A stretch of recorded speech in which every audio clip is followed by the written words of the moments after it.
Hi friends.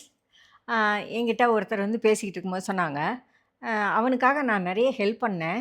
அவன் என்னுடைய friend தான். ஆனா, இப்ப அவன் என்னைய மதிக்க மாட்டேங்கிறான் அப்படின்னு சொன்னாங்க. நான் சொன்னேன், "உங்களுக்கு ஃப்ரெண்டு தான்னு சொல்றீங்க. அவர பத்தின கேரக்டர் உங்களுக்கு தெரியாதா?" அப்படின்னு கேட்டேன். அப்ப அவன் சொன்னாரு, "இல்ல அவன் எப்பவுமே இப்படிதாங்க. அவனுக்கு வேலை செய்ய வேலை தேவைங்கும்போது என்கிட்ட வருவான்.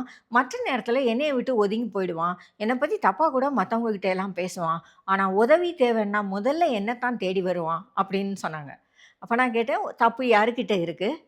உங்களுக்கு அவரோட நேச்சர் என்னன்னு தெரிஞ்சதுக்கு அப்புறமும், திரும்ப திரும்ப அவர்கிட்ட போய் பேசினதும், பழகினதும் உங்களோட தப்பு தானே! அப்புறம் நீங்க அவர்கிட்ட வருத்தப்படுறதுல, அவர பற்றி சொல்லி வருத்தப்படுறதுல என்ன இருக்கு? அப்படின்னு கேட்டேன்.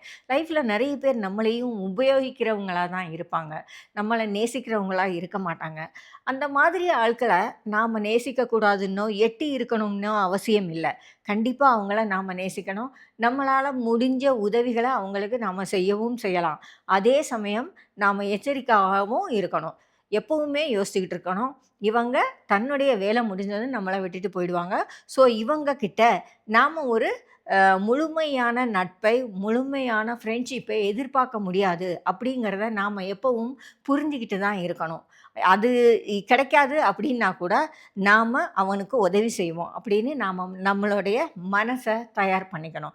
ஏன்னா, யாருக்குமே உதவி செய்ய மாட்டேன்னு சொல்றது நல்ல பழக்கம் இல்ல. அதே சமயத்தில அவங்க எனக்கு பதிலுக்கு எதுவும் செய்ய மாட்டாங்க. பத்தாததுக்கு அவங்க என்ன பத்தி வெளிய போய் தப்பு தான் செய்வாங்க. ஆனாலும் இந்த நேரத்தில அவனுக்கு நான் தான் உதவி செய்ய முடியும். இந்த உதவிய நான் செய்யாம விடக்கூடாது. அப்படின்னு யோசிச்சு பாருங்க. அப்படி யோசிச்சீங்களா இருந்தா, யாரா இருந்தாலும், அவன் அப்படித்தான். ஆனா நான் அவனுக்கு உதவி செய்வேன். அப்படிங்கிற மைண்ட் செட்டு நமக்கு வந்துடும்.